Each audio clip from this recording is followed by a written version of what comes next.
to Historyman 1781, a project of ekbarnes.com, where we walk in the footsteps of heroes and proclaim freedom reigns. On today's podcast, it's actually the second podcast with Mr. Jim Piecuch and the Cavalry of the American Revolution. Jim, welcome back. Thank you, Eric. Now, Jim, when we cut off last time in our first of this series, we were at Tarleton and Buford's massacre, and Tarleton was taking all of these stores that he had gotten from Buford and taking them back to Camden, where he was going to meet Cornwallis. And take us from there. How did the cavalry coalesce in Camden?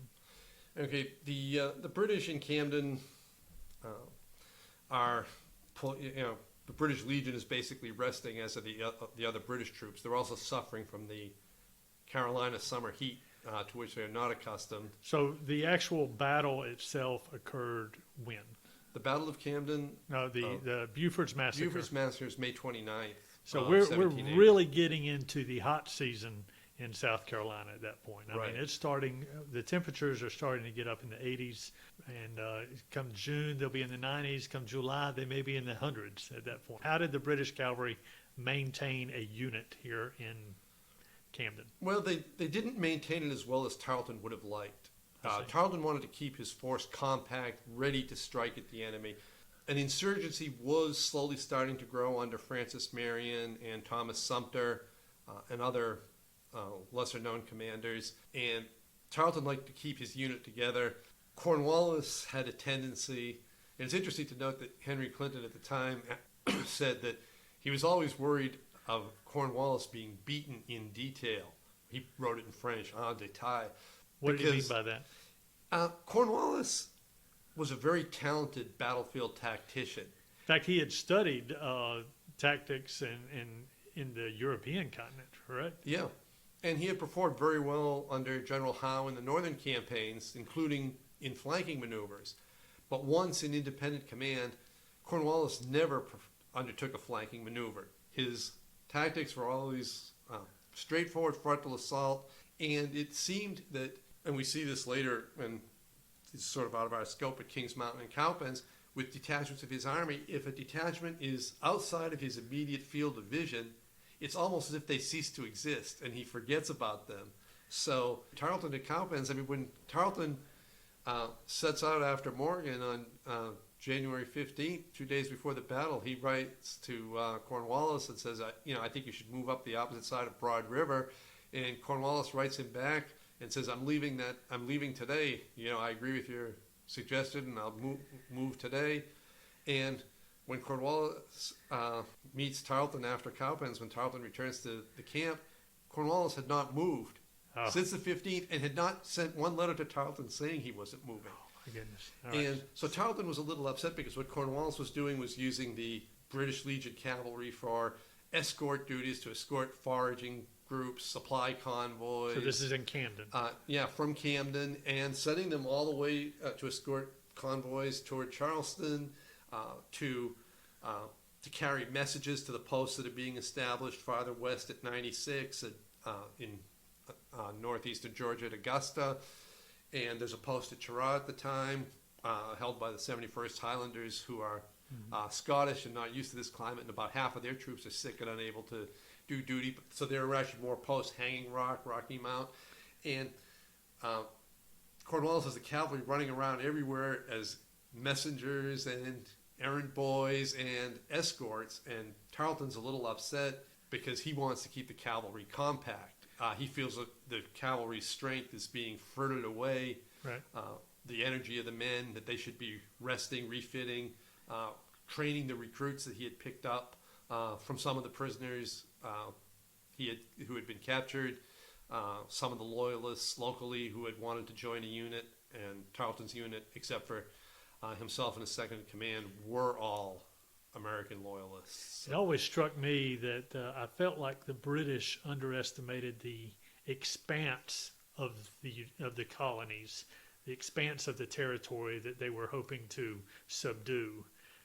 That they were looking at it from their vision of their understanding of Britain or Scotland or Ireland or something like that, and then they get into the backwater areas of the Carolinas, and it just keeps going.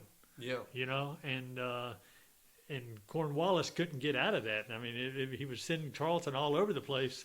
Well, Sherrall from horseback, that's a day's ride. Yeah. You know, that at the, you know, and that's being very conservative. I mean, you know, it could be more than that depending on how the weather is and the roads. And stuff. Right. And as the partisan war intensifies, the partisans are not cavalry, but they generally ride on their own horses and then fight as infantry.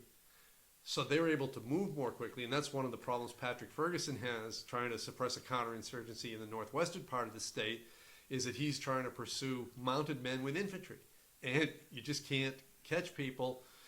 In 1781, the British are actually going to realize that they've underestimated their need for cavalry in this theater. They're going to try to mount the South Carolina Royalists. It's going to have mixed success because these men have had years of service as infantry, and they're very good infantry by this time. Right. But to turn them into cavalrymen effectively overnight is not going to be easy. They're also going to take a loyalist regiment called the New York Volunteers and mount part of their infantry to try to get more cavalry. And Nisbet Balfour, the lieutenant colonel who commands the Charleston garrison, is going to write back to his superiors in London and say, for want of cavalry, we are in serious distress. And you know, the British are still going to sit on those 20-plus regiments of trained regular cavalry in Britain, and you know, 2 or 3 sent here would have done Right. excellent service for what they were trying to do. So where did Tarleton put his horses up around Camden? We're not sure. Probably dispersed throughout the town for forage. Well, I know It that was a he fairly sent. secure area at the time. Didn't he for them. send Captain Huck? Wasn't he one of Tarleton's main guys? Yeah, Huck was one of Tarleton's company commanders, troop commanders. And he sent him up to Rocky Mount, right after they took Camden. Yeah, with some of the loyal militia where they were ambushed in one of these early partisan attacks. Right, but he had he was part of the Legion, right? He was Right. part of Tarleton's group, a cavalry Yeah. splinter off of Tarleton's group. Right. How many did he take with him? Do you remember? He would have taken his troop, which would have been about 40 men. Okay, and all of them are mounted, and he's having to deal with the feed and that sort of thing. Yeah. Was he living off the land? They throw him out to pasture? What are they doing Yeah, with they- the horses? When they're traveling, they usually live off the land. They I see. forage the horses if they can't find any forage officially. And Cornwallis tries to do this. Tarleton actually tries to do it. All the British officers, especially in the early part of the occupation, they try to, if they don't have money to pay, they at least issue certificates. I see. So if they're taking a horse on the march to replace one that's worn out, if they're taking 5 bales of hay, if they're taking oats, they will write, received from, and the quantity and the type of goods, and you can take that certificate and signed by the British officer, and then bring it technically to one of the British garrisons and be reimbursed. Were they reimbursed?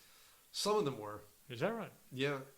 So actually, the cavalry was involved in this. Henry Lee's Legion was involved with trying to intercept British parties that were collecting food for the British in Philadelphia I see. during the Valley Forge winter of 1777 and 1778.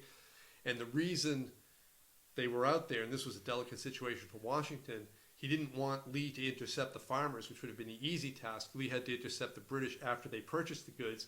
But the reason the Americans were starving at Valley Forge was not because of a food shortage in Pennsylvania. It's because the Pennsylvania farmers would ride by Washington's camp and see the sentries and cheer, hurrah for liberty, with their wagons full of food to sell to the British detachments that General Howe had sent out, because Howe was paying gold and silver for the goods, for meat, for Treasonous. wool. Really, in a sense, it was. Lee wanted to go after the farmers, but Washington said, no, we can't lose their support. You just try to get How them back fascinating. for the That British. is interesting. And Lee did interdict a good amount of that with his Legion cavalry.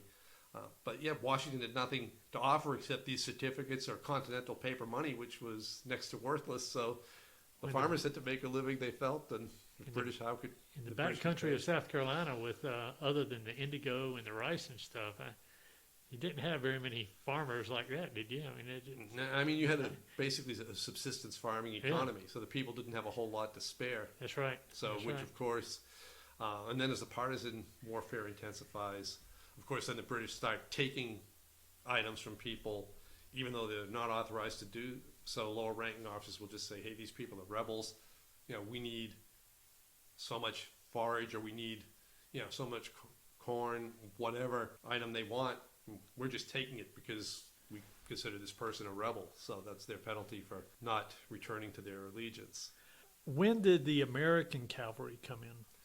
Well, the American cavalry first made a reappearance after Tarleton cut up Washington and White's units. They were ordered to go to North Carolina to refit with the survivors. Okay. White did not return. The two units were combined under William Washington, who was a cousin of George Washington, and they returned late in 1780. In the meantime, the only unit that was left was Armand's Legion, a mixed unit of cavalry and light infantry, which consisted of the remnants of Pulaski's troops, who had survived the battle at Savannah, Georgia in 1779, plus Lauzun's Legion, which was the first legion, was recruited and trained by a French volunteer who had originally arrived at Boston.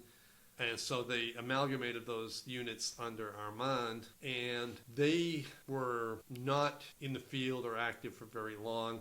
They took part in the Camden campaign when Horatio Gates took over command of the army in the South, the Southern Continental Army, and decided to move and threaten the British in Camden. He had Armand's Legion, as was customary. Cavalry leads the march.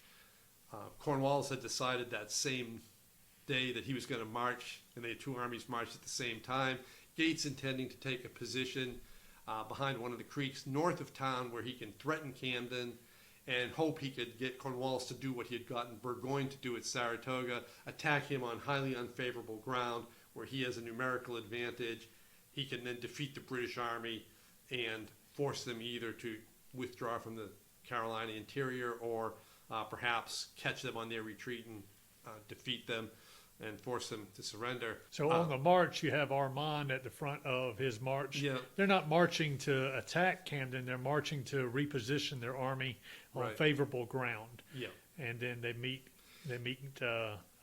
Cornwallis, who's doing the same thing. He's Yeah. coming out to meet them on favorable ground, and they meet at 2:00 in the morning or Yeah, whatever. Cornwallis has decided that he thinks Gates is going to sit in his camp at Rugeley's Mill. So Cornwallis decides he's going to make a night march and attack the Americans at dawn in their camp, take them by surprise, and destroy their army. Both armies march at the same time, 10 p.m. The British, who are just better trained troops and less exhausted at this point and better fed, pass the point that Gates had been aiming to reach before Gates can get there. Right. So they encounter Armand's Legion with light infantry and support on the flanks and the fields on the main road north at about 2 a.m. Tarleton's cavalry is also in the road leading. That's a standard tactics march order. Tarleton, of course, immediately sees troops ahead and orders an attack. Armand's men flee. They dissipate. They dissipate, yeah, very quickly. But the light infantry, militia light infantry in the surrounding fields begins firing on the British cavalry. They then pull back and bring up their light infantry. The next day, the battle is fought. Gates, having lost confidence in Armand, not surprisingly, puts his legion in the rear and on the left flank to bolster the militia. But when the militia flee at the beginning of the battle on the American left, Armand's men also flee. They do give them credit, they don't flee completely. They stop and loot their own army's wagon train. And that's the last pretty much we hear of Armand's Legion. Tarleton's Legion cavalry plays a key role. The British are unable on either the right or the left to defeat the Americans, but the Americans are not able, they can hold their ground, but they can't push the British back. And so the battle's gridlocked for 45 minutes or so. Tarleton's last reserve is the British Legion. Cornwallis' last reserve is the British Legion cavalry. And he's got them in the road.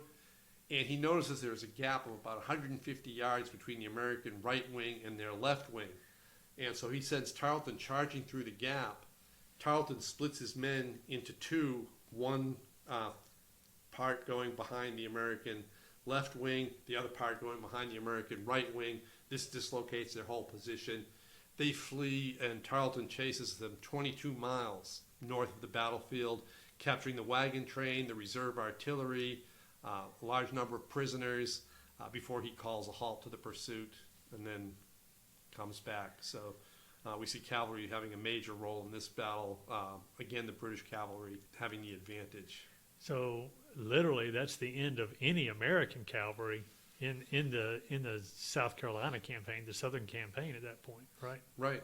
So Tarleton goes back to Camden. They all go back to Camden. They're saying, okay, we're now pushing up into North Carolina, but then they get hit with disease. Yeah, Tarleton is felled. He is sick. His second in command, George Hanger, takes over the British Legion, but he doesn't have whatever command mystique certain officers have. Someone that might. He's a manager, not a leader. Yeah, George Patton. Think of I was just reading something recently where everybody in the Third Army called him names behind his back, but everybody would have died for him. There were just some whether officers, they wanted to or not. That's they would right. have died for it. But there are some officers who inspire and bring out the best in their troops, and there are others who don't do that.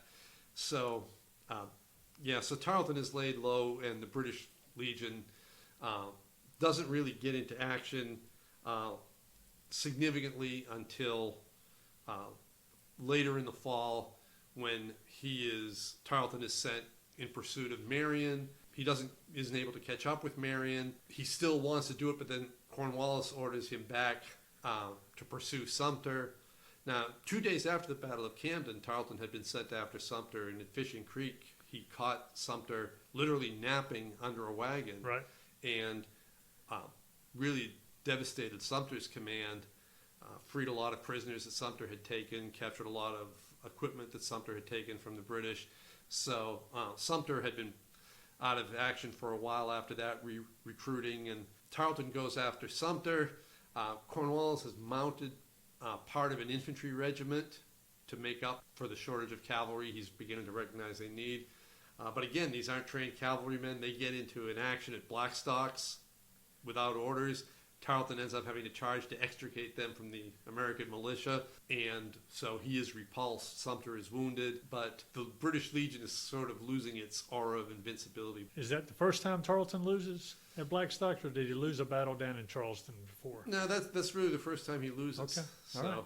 So tell me about the American cavalry. So Sumter and Tarleton get into it at Blackstocks, but still we have no American cavalry coming in yet. no, they come back late in 1780, I see. and William Washington comes back with his reconstituted regiment of light dragoons, Continentals, and their first action is actually near here at Rugeley's Mill, the site of Gates's camp. Lord Rawdon is Cornwallis' second in command.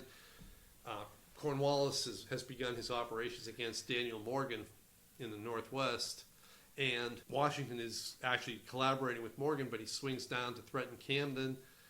Henry Rugeley, the Loyalist militia colonel. He kind of went back and forth, didn't he? Yeah. It's just like whoever showed up in his yard, okay, y'all do whatever you need to do, that sort of thing. That's right. Rawdon wrote in several of his letters that he wasn't sure if Rugeley was a committed loyalist or was a spy. Well, he's kin to everybody, right? I mean, Yeah. he was still kin to people all around here, but on both sides. It was still a civil war, whether the British wanted to look at it that way or not. So. That's right. And I saw his loyalist claim. Everybody in the area owed him money. So, and incidentally, because he didn't leave with the other loyalists, the most committed loyalists, when Charleston was evacuated in 1782, he actually was still living in South Carolina, but had the nerve to file a claim with the British government for his losses. And needless to say, it wasn't paid. But Rawdon ordered Rugeley to come back. Rugeley had about 130 militiamen with him, and Rawdon said, come into the fortifications at Camden. Rugeley said, no, I can defend my fortified barn. William Washington shows up and sends in a surrender demand, and this is where, because of Rugeley's constant shifts of opinion. Washington made a Quaker gun, as they called it. He took a couple of wagon wheels and an axle, and he mounted a log on it. And in the twilight, he rolled it out and he said, "If you don't surrender, I'm going to come out." And Rugeley, of course, surrendered his whole command to Washington. Now, whether Rugeley actually thought it was an artillery piece or whether he disobeyed orders, strictly looking to ingratiate himself with the Americans who seemed to be on the rebound and wanted to surrender, he nevertheless surrendered to Washington, who then... What was his main profession? Was he just a merchantman or he was a merchant, planter, a planter. He was into everything. He was into everything. Yeah. So he was just trying to make a buck, it sounds like. Yeah. All right. So William Washington's back into the state. So walk me through this is 1781. Is that right? Yeah. So the surrender of Rugeley's is late December of 1780. And then 1780. Okay. Yeah. And this is after Kings Mountain. After Kings Mountain. Before Cowpens. Right. And obviously before Yorktown after that, Guilford's Courthouse after that. So, right. Or Guilford's Courthouse, then Yorktown. So Washington is up at Rugeley's Mills, December 1780. Is he the only Continental Cavalry unit? By now, Lee's Legion has been, which has been sent south to reinforce Nathaniel Greene, who's replaced Gates. And they're all light cavalry. He has light infantry and cavalry. I see. And light dragoons also. I see. And Greene has sent Lee to cooperate with Marion. In January of 1781, they're going to attack Georgetown, and they're going to get into the town, but they're not going to be able to dislodge the garrison from its fortifications. And then Lee is going to be recalled after Cowpens when the American army starts withdrawing across North Carolina. And of course, Washington from Rugeley's goes to join Morgan at Cowpens with his cavalry. Do we have any quartermaster receipts or anything that Lee and William Washington, requested for sabers or other accoutrements for their horses and stuff? None that I've seen. When Lee's cavalry came down, they were splendidly equipped. Is that right? Lee was a stickler for his men being properly uniformed and properly equipped, in the state of Virginia being one of the wealthiest of the states, and also with the Lee family's influence, including two relatives in the Continental Congress. Lee was pretty much able to make sure his men were okay. Washington did get into trouble before Guilford Courthouse after the withdrawal into Virginia, the race to the Dan, because he was impressing horses in Virginia to rebuild his unit, and he was taking apparently very valuable stud horses from the Virginia planters and using them as cavalry mounts and issuing certificates at a fraction of their value, and these owners complained to Nathaniel Greene, and Greene told Washington to stop it. Wow. So So there's a cavalry action that I'd like to talk about. I don't know if you have some background in it. Do you know anything about Pyle's defeat? Pyle's defeat, the Pyle's defeat or Pyle's massacre. So we have Buford's massacre. Yep. Now we have Pyle's massacre. Yeah. And this is in North Carolina, correct? Right. Just to quickly summarize what happens, there's a battle at Cowpens where Tarleton is defeated. William Washington distinguishes himself with his cavalry. Tarleton has kept his cavalry in reserve. The British Legion cavalry has now been recruited up to 400. It's a very large unit, strong enough to save the day. Tarleton knows that. He orders them to charge, and he goes with his officers forward at William Washington, actually gets into a saber duel, Tarleton and his officers with Washington and his officers. And at some point, Tarleton looks back, and his 400 cavalry have not followed him in and reversed the tide. They have turned and run for Cornwallis's camp, which forces Tarleton to break off the action with Washington. So at that point, Cornwallis decides he's going to pursue Morgan and release all the prisoners he lost at Cowpens, but he takes 2 days to burn his baggage. I don't know why he just didn't assign one regiment to burn the baggage and take the rest of the army off after Morgan and save 2 days, but Cornwallis sometimes... Well, thank goodness he did. Yes, because it was the race to the River Dan, right? Yeah, it was the race to the Dan. Washington's cavalry and Lee's cavalry form part of the rear guard, and they are engaged in frequent skirmishing with Tarleton's cavalry. Tarleton's cavalry cuts up the North Carolina pretty badly after crossing the Catawba River. But again, Tarleton's losing some of his ideas of invincibility because he is up against now well-trained, veteran, fairly well-equipped, in the case of Lee's Legion, splendidly equipped units.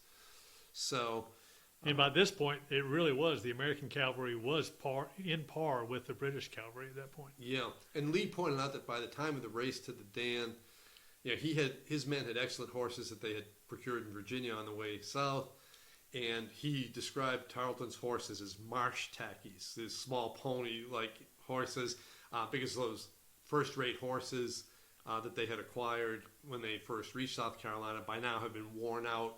So there were engagements all the way on the race to the Dan. Greene, of course, loses Cornwallis and gets to safety in Virginia. After a short time, Lee is anxious to get back into action, and so Andrew Pickens and his South Carolina militia are with Lee, and their term of service is expiring, so they want to go home. They hadn't counted on going all the way up to Virginia. So Greene decides Lee is the type of person, sort of like Anthony Wayne, you have to keep him active, or he'll start coming up with bizarre plans and taking his own initiative, and things not turning out maybe too well. So Greene says, okay, Lee, take your legion and go back into North Carolina, find out where Cornwallis is, and keep an eye on him, send me some reports. Pickens accompanies Lee because he's planning on taking his militia back to South Carolina. They are still together when they encounter a couple of officers riding ahead of 400 North Carolina mounted loyalists commanded by Colonel John Pyle. He has got a commission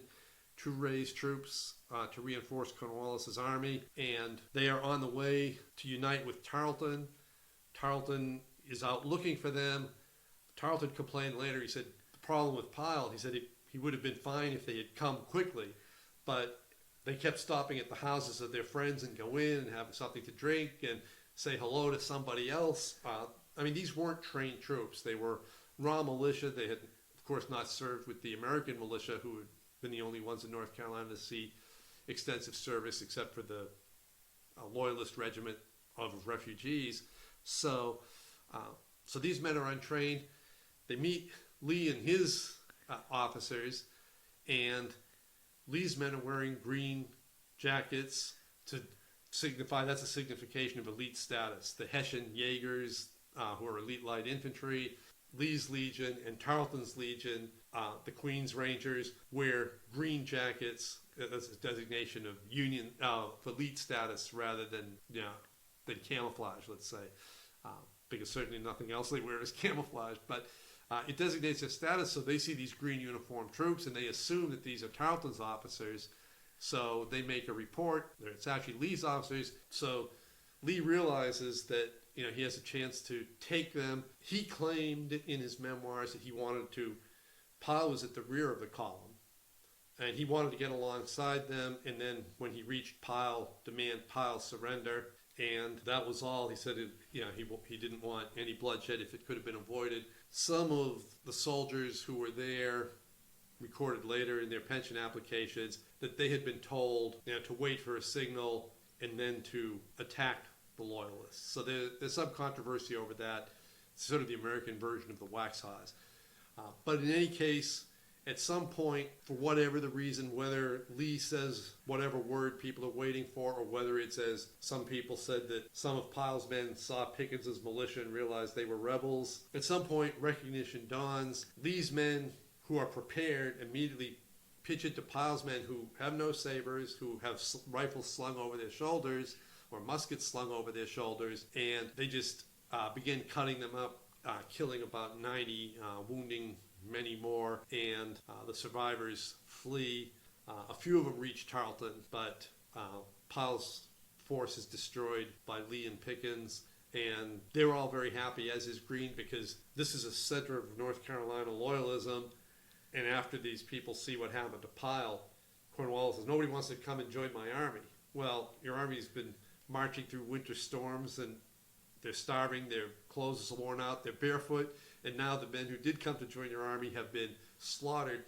Lee's and Pickens' men suffered one casualty.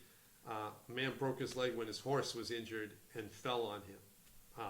that was it. So it was Very even more one-sided, wasn't it? Yeah, even more so than the Waxhaws. But that was crucial for Greene and for Cornwallis.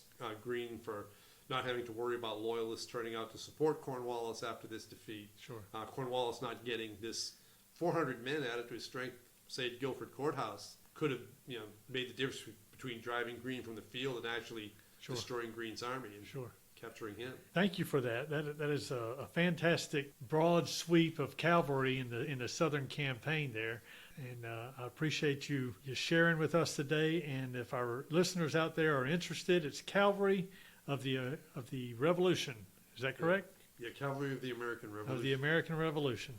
And is that could they get it on Amazon? Yeah, you can get it on Amazon. You can get it from the publisher Westholme through their website or catalog. It's in paperback. It's an ebook. So it's available in a variety of ways. Well, thank you so much. Appreciate you. You're welcome. All right.